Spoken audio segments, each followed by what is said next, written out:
Խոստովանություն հաղորդաշարին հյուրընկալվել էր Գագիկ Սուրենյանը, Star News-ը հետևեց հարցազրույցին։ Գագիկ Սուրենյանի հոգու եղանակը գարունն է, սիրո եղանակը ամառ է, որտեղ եւ ինչպես է հանդիպել իր սիրուն։ Կինը սովորել է ինձ հետ եւ առաջին կուրսից հենց հետաքրքրություն եմ ունեցել իր անձի նկատմամբ։ Երկրորդ կուրսից մինչև մագիստրատուրա ընկերություն ենք արել, որից հետո 2010 թվականին ամուսնացել ենք։ Սոցցանցերում շատ են պտտվում զավեշտալի դեպքեր կապված Գագիկ Սուրենյանի կանխատեսումների հետ։ Այդպիսի մի դեպք պատմեց հենց ինքը Սուրենյանը։ Երբ ձյուն չէր գալիս, մի աղջիկ թե տղա, լավ չեմ հիշում, ատում եմ, որ գրում են լատինատառերով, գրել էր «Երբ է դուն գալու»։ Ես էլ դիտմամբ հայատառերով պատասխանել էի, երբ որ դմեռը գա։ Գագիկ Սուրենյանի կյանքում փոթորիկներ շատ են եղել եւ ունեցել է հոգեվոր սով։ Կորցրել եմ իմ շատ սիրելի երգչուհուն, որին սիրել եմ ծայրաստիճան։ Նա երկար տարիներ եղել է իմ բարեկամն ու մտերիմ ընկերը։ Երկար տարիներ չէի կարողանում ուշքի գալ։ Օֆելիա Համբարձումյանի երգերը կար ժամանակ, որ Գագիկը լսում էր ամեն օր, հիմա արդեն լսում է շաբաթը 1-2 անգամ։ Նրա խոսքով բնության մեջ լինելիս երգչուհու ձայնն իրեն պետք է ուղղորդի, որովհետև այդ ձայնի ներքո բնությունը կրկնակի գեղեցիկ է թվում։ Խոստովանության եթերից սիրով առանձնացրել էինք այսքանը, այժմ արխիվային մի հարցազրույց։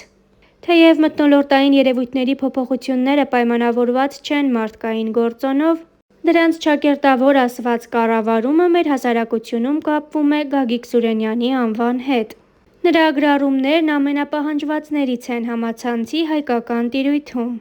Որն է ձեր նախընտրելի եղանակը, այն ոսկե միջինը, որ թեթևություն է հաղորդում։ Միշտ սիրել եմ գարունը եւ առանձնակի սպասումներով եմ այն դիմավորում ամեն անգամ, որքան էլ օրորոցային գարունը գա, ինձ համար գարնան գարուստ ազդարարողը գարնան առաջին ամպրոպն է։ Մթնոլորտային երևույթներից ամենաշատը հենց ամպրոպն եմ սիրում։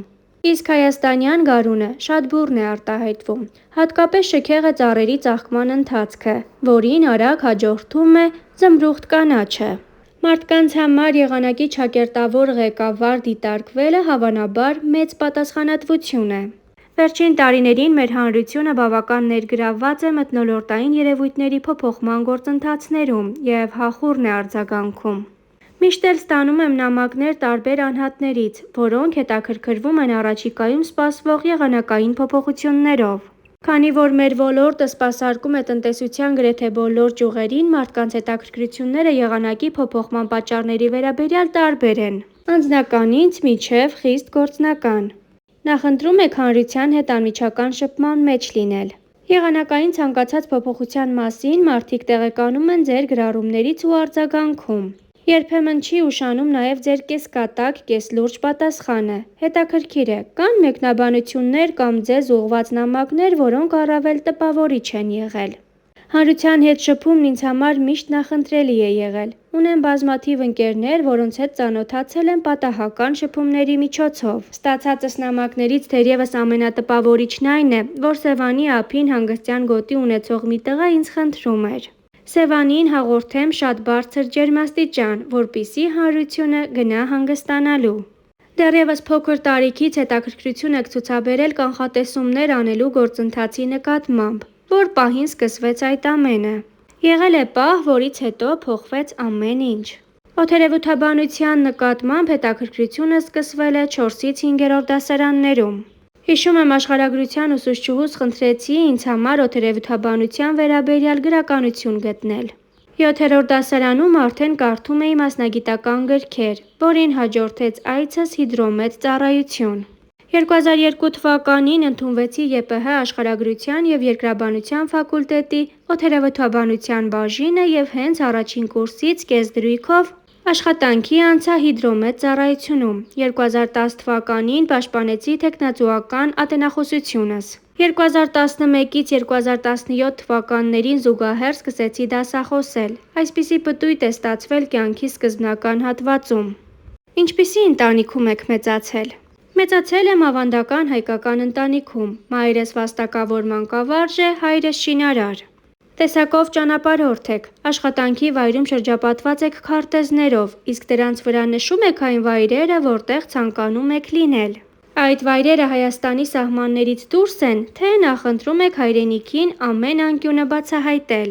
Առանձնակի սեր ունեմ լեռների նկատմամբ։ Լեռներում գտնվել է և բարձր լեռնային գոտում ճամփորդելն իմ նախասիրություններից է։ Եղել եմ Հայաստանի գրեթե բոլոր լեռնաշղթաների վրա, բացառությամբ Զանգեզուրի լեռնաշղթայի։ Միշտ երազել եմ բարձրանալ Զանգեզուրի լեռնաշղթայի բարձր գագաթը՝ Կապուտ ճյուղ։ Սակայն լեռան սահմանային գոտում գտնվելու պատճառով միշտ վախեցել եմ գնալ։ Ձեր կինը նույնպես օդերևութաբան է, կես խոսքից հասկանալը ձեր զույգին պետք է բնորոշ լինի։ Կպատմեք, թե ինչպես սկիզբ առավ ձեր ընտանեկան պատմությունը։ Առանձնահատուկ որևէ մեթոդի դիմել եք ամուսնության առաջարկն անելիս։ Մենք 6 տարի սովորել ենք նույն կուրսում։ Վերջին կուրսում հետաքրքրություն ծագեց միմյանց նկատմամբ, որին հաջորդեց հաճախակի հանդիպումները, ապա ամուսնությունը։ Իսկ ահա ամուսնության առաջարկն անելիս առանձնահատուկ մեթոդների չեմ դիմել, ամեն ինչ եղել է ինքնաբերաբար։ Փոքրիկ տարաձայնությունների դեպքում ինչպես եք հարթում իրավիճակը։ Այդ դեպքում ինչ քայլեր կարող է անել ամուսինը կնոջ սիրտը շահելու համար։ Տարաձայնությունների դեպքում իրավիճակը կինս է հարթել։ Ես երբեք քայլեր չեմ արել այդ ուղղությամբ։ Ընտանիքի և աշխատանքի միջև հավասարակշռություն պահելը երբեմն բարդ է լինում։ Դուք կարողանում եք ժամանակը հավասարապես բաշխել։ Ամեն բան մեր ընտանիքում հավասարակշռված վիճակում է։ Ժամանակը բավարարում է և ընտանիքի, և աշխատանքի համար։ Ամեն դեպքում աշխատանքը չի խանգարել ընտանիքին ուշադրության կենտրոնում պահելու համար։ Խիստ հայր եք ձեր դուստրերի համար։ Կան հստակ սահմանված կանոններ՝ ինչն է կարելի, ինչը՝ ոչ։ Այո, խիստ եմ և կան հստակ սահմանված կանոններ։ Իսկ որո՞նք են ընտանեկան երջանկության պարտադիր բաղադրիչները ձեզ համար։ Փոխադարձ վստահություն և փոխադարձ հարգանք։ Այս երկուսի առկայության դեպքում ամեն բան հիանալի է ստացվում։ Կա այնպիսի խորհուրդ, որը ստացել եք տարիներ առաջ, մինչ օրս հիշում եք կամ առաջնորդվում դրանով։ Կա այդպիսի խորհուրդ, այն ինձ տվել է մեր երգի թագուհին՝ Օֆելիա Համբարձումյանը։ Խորհուրդը հետևյալն էր՝ որքան էլ աճես, որքան էլ բարձրանաս, պետք է խոնարհ լինես և համեստ, երբեք չգոռոզանաս։ Ժողովրդական երգչուհի Օֆելիա Համբարձումյանին նվիրված «Օֆելիա» ֆիլմի պրոդյուսերն եք։ Մտերիմ եք եղել արտիստուհու հետ։ Կհիշե՞ք ձեր վերջին հանդիպումն ու զրույցը։ Անկախ մեր տարիքային ահռելի տարբերությունից մենք եղել ենք շատ մտերիմ ընկերներ և շփվել երկար տարիներ։ 2013-ից 2015 թվականներին նկարահանվեց «Օֆելիա» ֆիլմը, որի ռեժիսորը ընկերս է՝ Հայկ Վարդանյանը։ 2016 թվականի հունիսի 12-ին երեկոյան արագածում էի։ Զանգեցի Օֆելիա Համբարձումյանին։ Շերամի երգերից էի փորձում և ուզում էի պարզել՝ տվյալ հատվածը ճիշտ եմ կատարում, թե ոչ։ Դա մեր վերջին զրույցն էր։ Առավոտյան երգչուհին մահացավ։ Ամեն ինչ շատ հանկարծակի եղավ։